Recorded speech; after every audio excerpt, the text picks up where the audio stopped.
बिस्मिल्लाहिर्रहमानिर्रहीम। पाक garrison education system के अज़ीज़ तलबा और तालिबात, अस्सलामु अलैकुम। स्टूडेंट, आज हम 9th क्लास की फ़िज़िक्स का chapter number 4 turning effect of force और उसका लेक्चर नंबर 18 और टॉपिक नंबर जो है वो 3 जो है उसको डिस्कस करने जा रहे हैं। तो आज का जो हमारा टॉपिक है वो है रेजुलेशन ऑफ फोर्स। रेजुलेट का मतलब होता है तोड़ना, तहलील करना।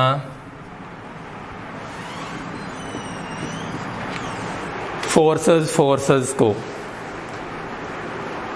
अभी हमने प्रीवियस लेक्चर में पढ़ा था कल कि जो है फोर्स को रिजल्टेंट फोर्स क्या होती है, सम ऑफ फोर्सेस के मजमुआ जो होता है उसे कहते हैं रिजल्टेंट फोर्स।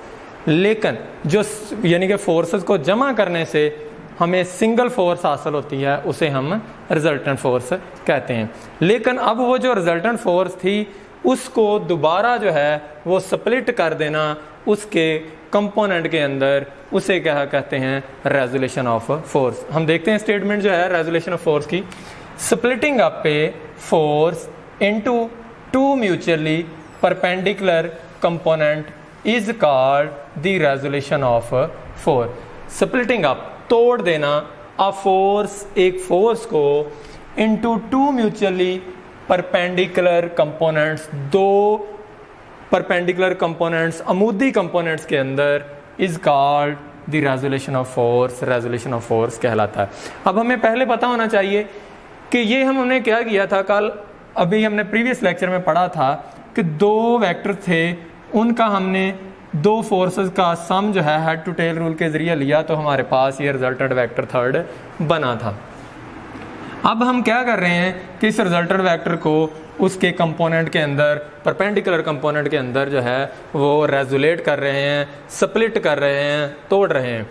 अब परपेंडिकुलर कंपोनेंट कौन से होते हैं? वो कंपोनेंट जो एक दूसरे के साथ जो है वो 90 डिग्री का एंगल बना रहे हों, वो परपेंडिकुलर कंपोनेंट होते हैं। लेकिन याद रखें कि ये जो कंपोनेंट होते हैं ये असल में कंपोनेंट पे, अगर हम सिर्फ कंपोनेंट की डिफाइन को देखते हैं तो कंपोनेंट की डिफाइन ये होती है कि effective value of force in a given direction, किसी खास डायरेक्शन के अंदर, दी गई डायरेक्शन के अंदर जो फोर्स जिस डायरेक्शन के अंदर इफेक्ट कर रही होती है वो उसका कंपोनेंट कहलाता होता है। फॉर एग्जांपल हमने इस पॉइंट P तक पहुंचना है तो इस पॉइंट P तक जाने के लिए हमें पहले एक्स एक्सिस में फोर्स लगाना पड़ेगी, फिर वाई एक्सिस में, तब हम जाके वो इस पॉइंट के ऊपर पहुंचेंगे। तो अब परपेंडिकुलर कंपोनेंट का तो पता चल गया कि इफेक्टिव वैल्यू है of vector in specific direction. For example वो डायरेक्शन एक्स एक्सिस में है या वाई एक्सिस में है, तो उन डायरेक्शन में जो वो जो है इफेक्टिव वैल्यू होगी किसी भी फोर्स की, वो उसका क्या कहलाएगा, कंपोनेंट। अब असल में बात हुई थी, हमने कहा था कि एक फोर्स को उसके म्यूचुअली परपेंडिकुलर कंपोनेंट के अंदर जो है वो स्प्लिट करना जो है वो रेजुलेशन ऑफ फोर्स कहलाता है। तो बात ये जो परपेंडिकुलर कंपोनेंट थी इन पे आके ख़त्म हुई कि परपेंडिकुलर कंपोनेंट में तहलील करना। अब वो परपेंडिकुलर कंपोनेंट कौन से हैं और म्यूचुअली की बात हुई है। म्यूचुअली का मतलब ये है कि मुश्तरका तौर पर दोनों, ये इसके ऊपर 90 का बनाए और ये इसके ऊपर 90 का एंगल बनाए। तो परपेंडिकुलर कंपोनेंट होते क्या हैं? एक फोर्स जो होती है वो फॉर्म्स होती है, मिलकर बनती है किससे? दो परपेंडिकुलर कंपोनेंट से। उन कंपोनेंट्स को क्या कहते हैं, जो है परपेंडिकुलर कंपोनेंट कहते हैं। यानी कि जिन कंपोनेंट में फोर्स को तहलील किया जाता है उन्हीं कंपोनेंट से जो है वो फोर्स बनी थी। A force is formed by two mutually perpendicular component is called resolution of is called perpendicular component is called formed by two mutually perpendicular component। एक फोर्स जो है दो म्यूचुअली परपेंडिकुलर कंपोनेंट से बनती है तो सच कंपोनेंट इज कॉल्ड, तो वो जो कंपोनेंट्स होंगे उनको कहेंगे परपेंडिकुलर कंपोनेंट्स। Perpendicular components.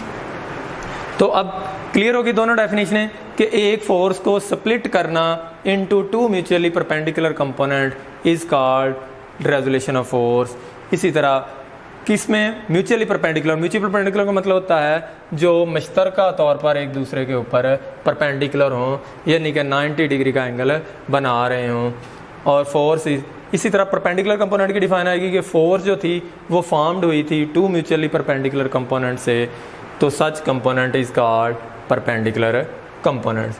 अब आगे हम इस बात की वजाहत करते हैं कि हम जो है वो कंपोनेंट कैसे फाइंड आउट करते हैं, या कंपोनेंट से फोर्स को जो है वो कैसे फाइंड आउट करते हैं, या फिर उस फोर्स को कैसे कंपोनेंट के अंदर तहलील करते हैं। लेकिन इस टॉपिक के अंदर जो है वो हमने फोर्स को उसके कंपोनेंट में तहलील करना है, तो हम वो कंपोनेंट जो है उसमें फोर्स को तहलील करेंगे। तो उसके लिए हम एक्सप्लेन करते हैं वजाहत। कंसिडर किया हमने कि एक फोर्स है जिसको रिप्रेजेंट कर रही है एक लाइन ओ ए।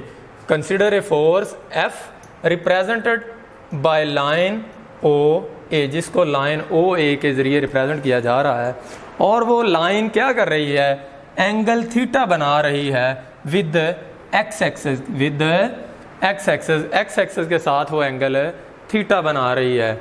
अब ड्रा करें इस फोर्स के परपेंडिकुलर कंपोनेंट, तो इसके दो परपेंडिकुलर कंपोनेंट होंगे ओ बी एंड बी ए। अब जो ओ बी कंपोनेंट है, ये दोनों कंपोनेंट जो हैं ये परपेंडिकुलर टू ईच अदर हैं, इसलिए ओ बी जो है कंपोनेंट जो है वो एफ एक्स को जाहिर करेगा, और बी ए कंपोनेंट जो है वो F Y component of force को जाहिर करेगा, और ओ ए जो है वो फोर्स को जाहिर करेगा। कौन सी फोर्स, जो एंगल थीटा बना रही है विद एक्स एक्सिस के साथ। तो अब हम डेरिवेशन करते हैं कंपोनेंट जो है फोर्स को कैसे उसके कंपोनेंट के अंदर तहलील किया जाता है। क्योंकि फोर्स जो है वो दो परपेंडिकुलर कंपोनेंट से मिलकर बनी थी, तो अब हम फोर्स को रेजोल्यूट कर रहे हैं, स्प्लिट कर रहे हैं उसके कंपोनेंट में। तो सबसे पहले हम रिजल्टेंट फोर्स लेते हैं, तो हमारे पास ओ ए जो है वो किसके इक्वल है, sum of O B and B A. हमारे पास दो कंपोनेंट थे ओ बी और बी ए जो थे, जो म्यूचुअली परपेंडिकुलर कंपोनेंट से, उन दोनों के सम से जो थी वो फोर्स बनी थी। तो अब हम दोनों फोर्स को जो है वो स्प्लिट करके दोनों कंपोनेंट के अंदर डिवाइड कर देंगे। अब हमारे पास फोर्स थी ओ ए जिससे रिप्रेजेंट किया गया था हमने फोर्स को, जो एंगल थीटा बना रही थी, और परपेंडिकुलर कंपोनेंट कौन से थे, O B and B A. O B जो था वो कंपोनेंट जो है वो एफ फोर्स के एफ एक्स कंपोनेंट को जाहिर कर रहा था, जबकि ओ बी ए जो था वो फोर्स के एफ वाई कंपोनेंट को जाहिर कर रहा था। तो अब हमने क्या किया, O A is equal to O B plus B A, resultant ले लिया दोनों वेक्टर्स दोनों कंपोनेंट्स का। तो हमारे पास ओ ए किसको डिनोट कर रहा था, रिजल्टेंट फोर्स एफ को, ओ बी किसको जाहिर कर रहा था, एक्स एक्सिस को, और बी ए जो है हमारे पास वो एफ वाई कंपोनेंट को, फोर्स के को जाहिर कर रहा था।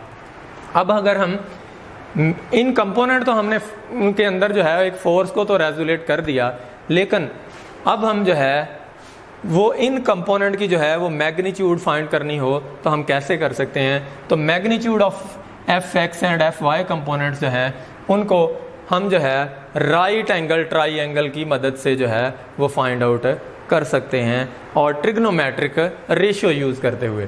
कैसे मालूम कर सकते हैं कंपोनेंट की मैग्नीट्यूड को, एफ एक्स को और एफ वाई को, by using right angle triangle with the help of trigonometric ratio. Trigonometric ratio क्या आती हैं, ट्रिग्नोमेट्रिक रेशियो जो है बेटा साइंटिस्ट जो थे उन्होंने राइट एंगल ट्राइंगल जो थी, हमारे पास ये एक राइट एंगल ट्राइंगल है।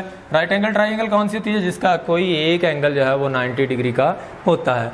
तो राइट एंगल ट्राइंगल जो है इसकी डिफरेंट साइडों के दरमियान रेशियो को जो है साइंटिस्ट जो थे उन्होंने एक स्पेसिफिक नेम दे दिए थे, जैसा कि फॉर एग्जांपल बेस और एटीट्यूड हाइप जो हाइपोटेनियस थी, इन दो साइडों के दरमियान रेशियो को उन्होंने नाम दे दिया था, बेस ओवर हाइप को कास थीटा का नाम दे दिया था।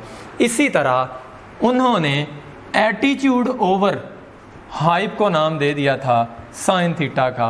एक रेशियो और थी थर्ड वन, जिसमें उन्होंने ये जो एटीट्यूड ओवर बेस जो थी इसको नाम दे दिया था tan थीटा का। लेकिन हम यहाँ पे जो है वो जस्ट दो को ही डिस्कस करेंगे, कि बेस और हाइप वाली जो साइडें थी राइट एंगल ट्राइंगल की, उनको साइंसदानों ने नाम दिया था कॉस थीटा का।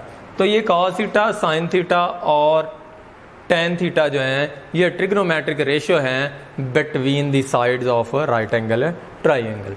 तो अब बेस जो थी वो किसको रिप्रेजेंट कर रही थी? ओ बी को, एफ एक्स को रिप्रेजेंट कर रही थी, और हाइप किसको जाहिर कर रही थी? एफ को जाहिर कर रही थी।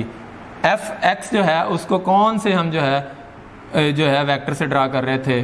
ओ बी से, और जो हाइपोटेनियस एफ वाली थी इसको ओ ए से जाहिर कर रहे थे। तो एफ एक्स ओ बी से, और एफ जो फोर्स थी इसको वेक्टर ओ ए से रिप्रेजेंट किया जा रहा था। तो इन दोनों के दरमियान जो रेशियो थी, रेशियो का मतलब होता है कि दोनों के दरमियान निस्बत जो थी उसको हम एफ एक्स ओवर एफ की शक्ल में लिख सकते हैं। तो ये हमारे पास cos थीटा थी। अब एफ एक्स ओवर एफ किसके इक्वल आ गया? cos थीटा के। एफ इधर जा क्या हो गया था? मल्टीप्लाई आ गया। तो हमारे पास ये फार्मूला बन गया F X equal to F cos theta. इस इक्वेशन की मदद से हम मैग्नीट्यूड जो होती है एफ एक्स कंपोनेंट की वो फाइंड आउट कर सकते हैं। इसी तरह साइंसदानों ने एटीट्यूड और हाइप जो थी इनके दरमियान रेशियो को नाम दे दिया था साइन थीटा। तो एटीट्यूड को कौन सा फोर्स जाहिर कर रही है? एफ वाई, और हाइपोटेनियस को एफ जाहिर कर रही है। एटीट्यूड को कौन सा वेक्टर जाहिर कर रहा था? बी ए जाहिर कर रहा था। तो हमने एटीट्यूड की जगह बी ए लगा दिया। और हाइप को जो है कौन सा वेक्टर जाहिर कर रहा था? ओ ए। दोनों की रेशियो किसको जाहिर कर रही थी? साइन थीटा को। तो F Y over F is equal to किसके आ गया? साइन थीटा के आ गया। एफ इधर जाके मल्टीप्लाई हो जाएगा, तो हमारे पास F Y is equal to F sine theta आ गया। अब हम इस इक्वेशन की मदद से जो है वो हम जो है कंपोनेंट जो है एफ वाई जो है उसकी मैग्नीट्यूड फाइंड आउट कर सकते हैं। इसी तरह उसने एक एग्जांपल दी है आपको 3.2 एग्जांपल के अंदर वो कहता है कि एक फोर्स है 200 न्यूटन की 30 डिग्री का एंगल बना रही है with positive x axis. Force कितनी लग रही है? 200 न्यूटन है, और वो एंगल थीटा जो है 30 डिग्री बना रही है किसके साथ? पॉजिटिव एक्स एक्सिस के साथ। तो find the perpendicular component. Perpendicular component कौन से होते हैं? आपको पता है कि हमने पढ़ा था रेजोल्यूशन ऑफ फोर्स के बाद परपेंडिकुलर के वो कंपोनेंट जो जिनसे मिलके एक फोर्स बनती है वो क्या कहलाते हैं? परपेंडिकुलर कंपोनेंट ऑफ फोर्स कहलाते हैं। Component of force is formed by two mutually perpendicular component, such component is called perpendicular component. तो परपेंडिकुलर कंपोनेंट कौन से होते हैं? जो एक दूसरे पर 90 का एंगल बनाएं। तो फोर्स का एक्स एक्सिस के ऊपर जो है कंपोनेंट बन रहा है वो एफ एक्स होगा, वाई के ऊपर जो बन रहा है वो वाई होगा। तो एफ वाई और एफ एक्स की हमने मैग्नीट्यूड फाइंड करनी है। तो अभी मैंने आपको सिखाया था मैग्नीट्यूड फाइंड करने के लिए हम ये वाली इक्वेशन यूज़ करते हैं। तो एफ वाई के लिए एफ साइन थीटा और एफ एक्स के लिए एफ कॉस थीटा जो है हम इक्वेशन यूज़ करेंगे। एफ की वैल्यू हमने यहाँ पे पुट कर दी 200 न्यूटन। साइन थीटा की वैल्यू जो थी 30 डिग्री, साइन 30 डिग्री जो था 0.5 के इक्वल आ गया, और फोर्स जो 200 न्यूटन थी मल्टीप्लाई करने पे 100 न्यूटन आंसर आ गया। इसी तरह F X is equal to F cos theta आ गया। फोर्स 200 न्यूटन थी, कॉस 30 डिग्री था, कॉस थीटा जो था वो 30 डिग्री था, तो cos 30 डिग्री 0.866 आ गया। उसको 200 न्यूटन से मल्टीप्लाई किया तो हमारे पास 173.2 न्यूटन फोर्स आ गई। फिर एक दफ़ा अपने लेक्चर को रिव्यू करते हैं बेटा। सबसे पहले डिफाइन आ गई कि रेजोल्यूशन ऑफ फोर्स, यानी कि जिन कंपोनेंट से फोर्स मिलके बनती है उन्हीं कंपोनेंट के अंदर जो है फोर्स को स्प्लिट कर देना into two mutually perpendicular component is called resolution of force. Splitting up पे force into two mutually perpendicular component is called resolution of force। perpendicular component की बात हुई कि perpendicular component कौन से होते हैं और mutually कौन से होते हैं। mutually का मतलब होता है मुश्तरका तौर पर जो दोनों एक दूसरे के ऊपर जो हैं बनाएं, और perpendicular का मतलब होता है जो एक दूसरे के ऊपर 90 डिग्री का एंगल बनाएं, perpendicular हों। तो perpendicular component फोर्स जो थी वो दो perpendicular component से बनी थी, तो उन component को हमने क्या नाम दे दिए थे? perpendicular component। इसकी डिफाइन इस तरह भी कर सकते हैं कि the component which make 90 degree angle with each other. वो कंपोनेंट जो 90 डिग्री का एंगल बनाए एक दूसरे के साथ उनको परपेंडिकुलर कंपोनेंट कहते हैं। परपेंडिकुलर कंपोनेंट की एग्जांपल आ जाए तो हमारे पास F X and F Y जो हैं ये दो कंपोनेंट हैं किसके? फोर्स के। लेकिन ये बात किसकी हुई है? प्लेनिव सरफेस की बात हो रही है। प्लेनिव सरफेस के ऊपर फोर्स के दो कंपोनेंट होते हैं। अब हमने कंसिडर कर लिया था कि एक फोर्स जो थी जिसको रिप्रेजेंट किया जा रहा था लाइन ओ ए से, और वो एंगल थीटा बना रही है विद पॉजिटिव एक्स एक्सेस।